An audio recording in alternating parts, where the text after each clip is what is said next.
찬송가 384장 나의 갈 길 다가도록 함께 찬송하도록 하겠습니다. 찬송가 384장입니다. 함께 찬송합니다. 나의 갈 길 다가도록 예수 인도하시니 내 주 안에 있는 그 어찌 싱마리오 믿음으로 사는 자는 하늘 위로 받겠네. 무슨 일을 만나든지 만사용통하리라. 무슨 일을 만나든지 만사형통하리라. 나의 갈 길 다가도록 예수 인도하시니 어려운 일 당할 때도 족하는 은혜 주시네. 나는 심히 고단하고 영혼 매우 가라나 나의 앞에 반석에서 샘물 나게 하시네. 나의 앞에 반석에서 샘물 나게 하시네. 나의 갈 길 다가도록 예수 인도하시니 그 사랑 어찌 큰지 말로 알 수 없도다. 성령 감화 받은 영혼 하늘 날아갈 때에 영영 오를 나의 찬송 예수 인도하셨네. 영영 오를 나의 찬송 예수 인도하셨네.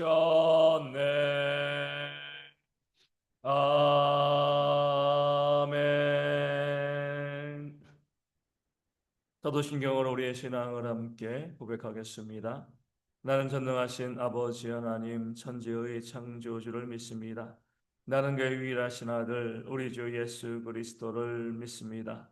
그는 성령으로 잉태되어 동정녀 마리아에게서 나시고 본디오 빌라도에게 고난을 받아 십자가에 못 박혀 죽으시고 장사된 지 사흘 만에 죽은 자 가운데서 다시 살아나셨으며 하늘에 오르시어 전능하신 아버지 하나님 우편에 앉아 계시다가 거기로부터 살아있는 자와 죽은 자를 심판하러 오십니다.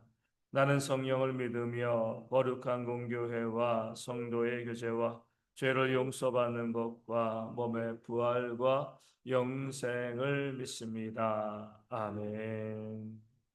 사도행전 5장 27절에서 42절까지의 말씀입니다.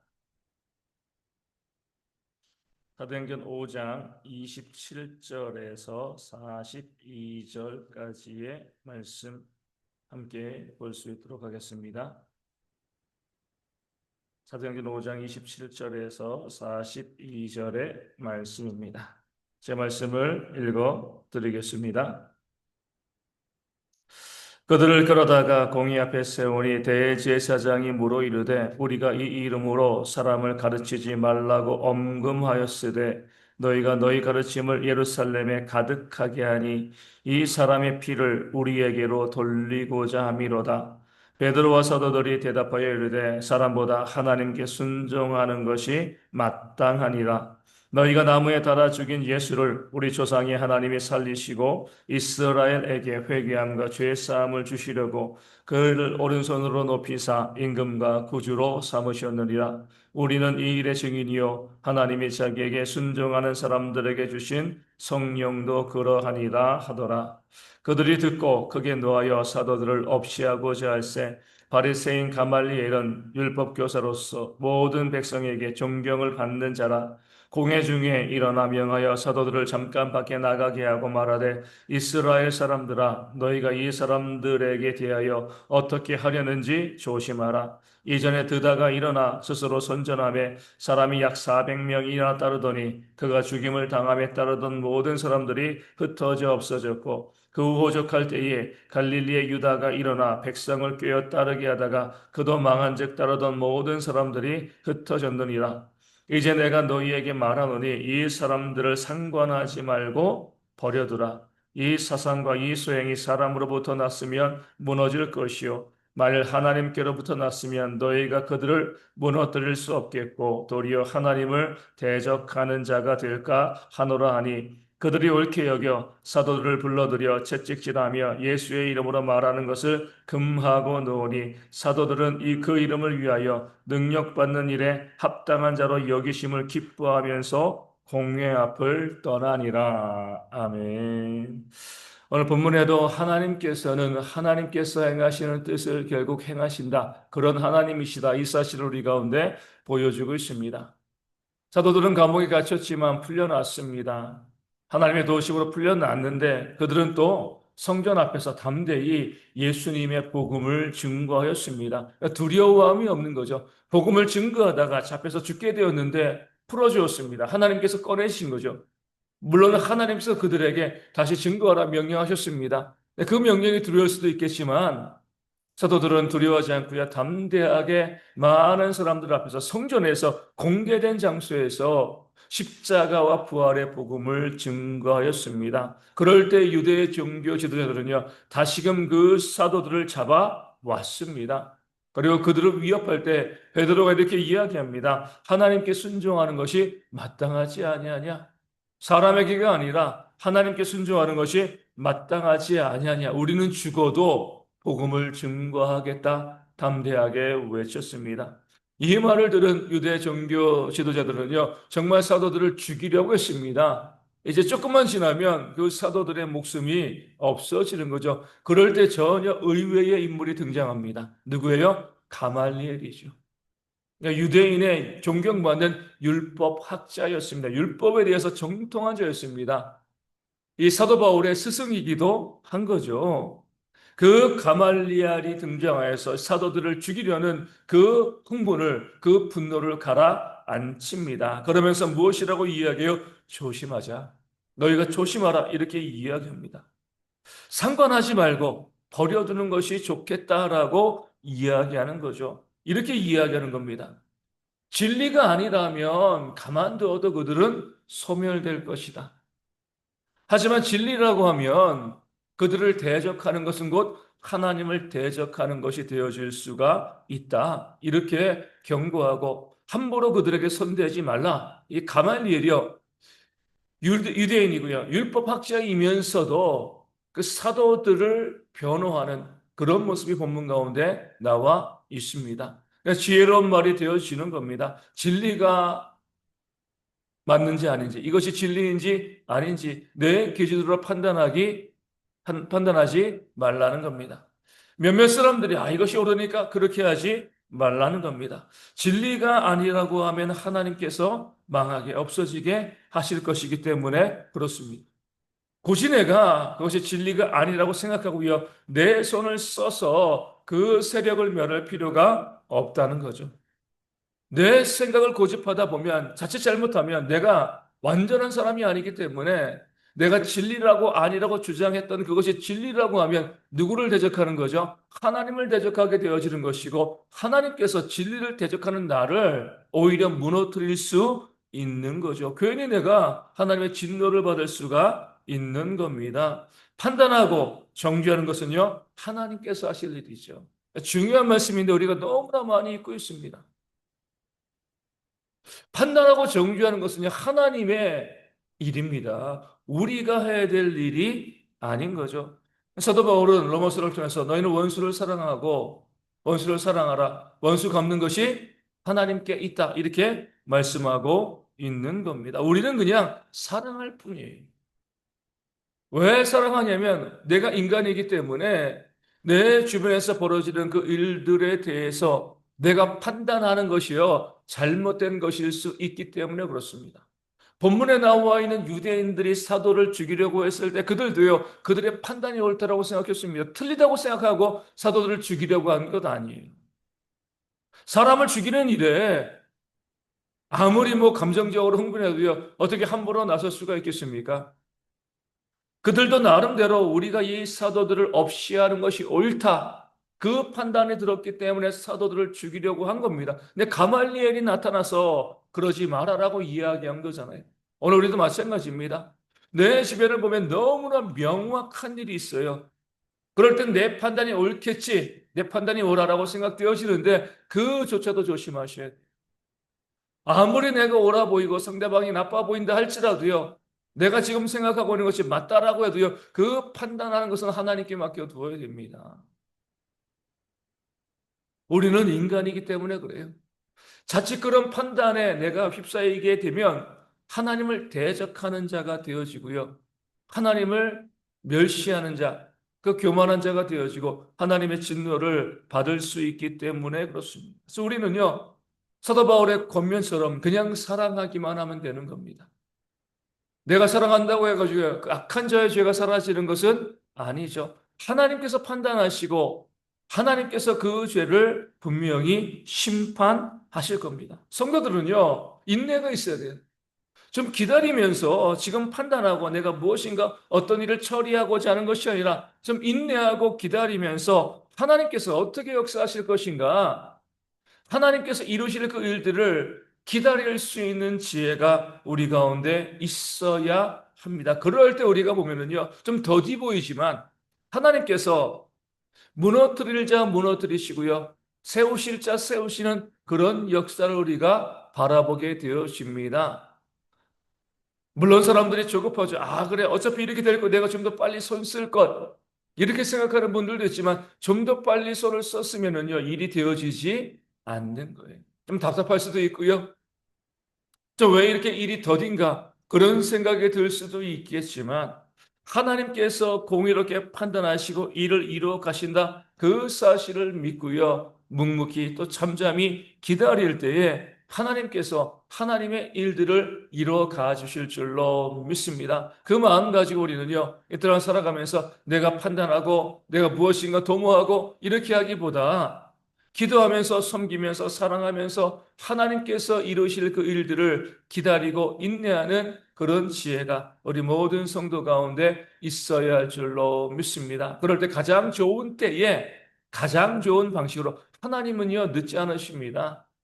우리가 늦는다고 생각하는 것이죠. 가장 좋은 때 역사하시는 거거든요. 가장 좋은 때에 가장 좋은 모습으로 하나님의 역사를, 그 놀라운 능력과 은혜를 우리 가운데 부어주실 줄로 믿습니다. 오늘 말씀 가운데 주목해야 될 구절은요, 41절 말씀이죠. 사도들은 그 이름을 위하여 능력을 받는 일에 합당한 자로 여기심을 기뻐하면서 라는 말씀입니다. 예수님의 이름 때문에, 예수님 때문에 사도들은 고난 받았습니다. 채찍질 당했잖아요. 그 당시에 채찍은요, 그냥 가죽, 채찍으로 되어진 것이 아니라 그 가죽 사이사이에 그 온갖 금속과 이 동물들의 뼈를 박아 놓아서 그 채찍이 몸에 감기면 몸에 박히는 거죠. 그 채찍을 다시 끌어낼 때는요, 몸에 있는 살점들이 같이 뜯겨지는 겁니다. 예수님께서도 그런 채찍을 찌를 당하시고요, 온 몸이 피로 물들었습니다. 사도들도 마찬가지예요. 그냥 채찍질 당했다 이것이 아니라 아주 심한 그런 고난을 받은 겁니다. 그런데 그런 고난 받았을 때 사도들은 원망하지 않았습니다. 내가 뭐 때문에 이렇게 고난당해? 예수님이 뭐 하시는 거야? 하나님이 뭐 하시는 거야? 이렇게 하지 아니하고요. 오늘 말씀 가운데 나와 있는 것처럼 그런 고난당하게 되었을 때 뭐예요? 그 이름을 위해 능력을 받는 일에 합당한 자로 우리를 여겨주셨다. 거기에 오히려 기뻐하였습니다. 이것이 바로 우리 믿는 자들의 신앙의 모습이 되어지는 거죠. 우리의 몸에도요, 예수의 흔적이 있어야 합니다. 예수님 믿고요, 만사 형통하고 모든 것이 잘 될 것을 우리가 기대합니다. 물론 그런 기대가 잘못된 것이라고 보지는 않습니다. 또한 우리가 그런 기대 가운데 알아야 될 것은요, 무릇 그리스도 예수 안에서 경건하게 살고자 하는 자는 박해를 받으리라. 이 말씀도 기억하셔야 됩니다. 내 마음이 만사형통을 소망하지만 정말 주님을 믿고 제대로 주님을 섬기는 삶을 살아가면 내 삶에 예수의 흔적, 그런 고난의 흔적, 박해의 흔적들이 내 몸에도 내 삶에도 존재할 수밖에 없다. 이 사실을 우리가 고백하고 그 사실을 말할 수 있는 지혜가 우리 가운데 있어야 할 줄로 믿습니다. 예수님으로 인해서 생긴 그런 고난의 흔적이 우리 가운데 있어야죠. 예수님 때문에 손해보기도 하고요. 예수님 때문에 멸시당하기도 하고요. 예수님 때문에 내 돈을 잃기도 하고요. 예수님 때문에 내 몸의 고통, 그 고통의 흔적이 생길 수도 있어야 합니다. 더욱더 중요한 것은요. 그런 고통의 흔적, 고난의 흔적이, 예수의 흔적이 내 삶 가운데 존재할 때에 내가 그것으로 기뻐하고 감사할 수 있어야 한다는 겁니다. 고난이 없이는요, 하나님의 영광이 없기 때문에 그래요. 내 몸에 예수의 흔적이 있다는 것은요, 하나님께서 나에게 주실 은혜와 복이 더 풍성하게 예비되어 있다는 것을 우리 가운데 약속해 주는 겁니다. 어떤 고난도 없이요, 어떤 예수의 흔적도 없이 그냥 나는 편안하게 하나님 믿다가 천국 갈 거야. 그럴 수가 없습니다. 내가 경건하게 살고자 하면 내 삶에 예수의 흔적이 발생할 수밖에 없고요. 그렇게 예수님 때문에, 예수의 이름 때문에 능력받고요, 고난당하고 손해볼 때에 원망하지 않고 오히려 기뻐하고 감사하는 그런 지혜가 우리 모든 성도 가운데 있어야 할 줄로 믿습니다. 그럴 때 그런 우리의 삶에 하나님의 놀라운 복과 은혜가 충만하게 임하게 되어질 줄로 믿습니다. 그런 우리가 되어질 수 있도록 이 아침에 기도하기를 원합니다. 내가 판단하지 아니하고요, 하나님께서 이를 이루실 때까지 인내하고 기다릴 수 있는 그런 우리가 되어질 수 있도록 기도하여 주시고요. 나도 예수님 때문에 손해보고 고난받는 흔적을 가지는 그런 신앙생활을 해나가고 그럴 때 기뻐할 수 있는 그런 우리가 되어질 수 있도록 또 이 아침에 함께 기도하도록 하겠습니다. 오늘은 주일입니다. 또 교회 생일이죠. 설립 31주년 기념 주일입니다. 모든 성도들이 다 나와서 함께 예배하고요. 또 새로운 성도들이 등록할 수 있는 그런 주일 되어질 수 있도록 위하여 기도하여 주시고요. 모든 예배 가운데 하나님의 은혜가 충만하게 넘쳐서 예배하는 모든 자들에게 은혜가 부어질 수 있는 그런 주일 되어질 수 있도록 예배를 섬기는 분들이 있습니다. 말씀을 증거하고요. 또 기도위원들, 또 헌금위원들, 또 안내위원들, 또 찬양단과 주일학교 교사들, 주방에서 수고하고 봉사하시는 많은 주의 백성들이 있습니다. 그 헌신하는 모든 자들에게 하나님께서 능력과 은혜를 더하여 주시고 우리 성도들이 함께 은혜를 받아 누리는 주일 되어질 수 있도록 기도하여 주시고요.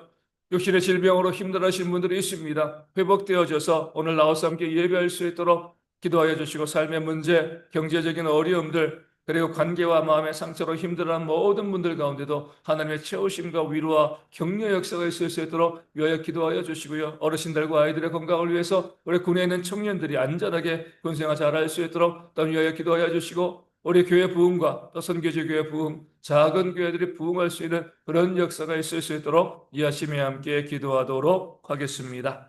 기도문하시겠습니다. 하늘에 계신 우리 아버지, 아버지의 이름을 거룩하게 하시며 아버지의 나라가 오게 하시며 아버지의 뜻이 하늘에서와 같이 땅에서도 이루어지게 하소서. 오늘 우리에게 일용할 양식을 주시고 우리가 우리에게 잘못한 사람을 용서하여 준 것 같이 우리 죄를 용서하여 주시고 우리를 시험에 빠지지 않게 하시고 악에서 구하소서. 나라와 권능과 영광이 영원히 아버지의 것입니다. 아멘. 기도하겠습니다.